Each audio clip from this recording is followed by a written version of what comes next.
বদরের ময়দানে এই পাশে কোরাইশ, এই পাশে মুসলমানেরা। বিশ্বনবী জ্বালাময়ী ভাষণ দিলেন, তোমরা দেখতে পাচ্ছ এটা বদরের ময়দান না, এটা আল্লাহর জান্নাত, ওই জান্নাতের দিকে ছোট।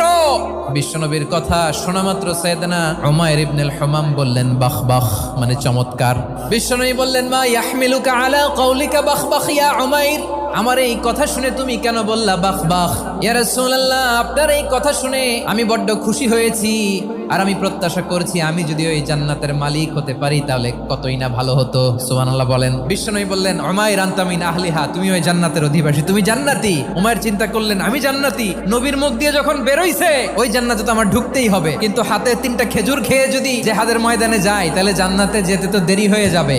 এই চিন্তা আসা মাত্রই খেজুর 3টাকে তিনি ছুঁড়ে মারলেন, তলোয়ার বের করে আল্লাহু আকবার বলে বদরের ময়দানে ঝাঁপিয়ে পড়লেন। আল্লাহর শত্রুদেরকে কচুকাটা করে এক পর্যায়ে শাহাদাতের সুধা পেয়ে নিজেও জান্নাতি হয়ে গেলেন। পড়েন সুবহানাল্লাহ।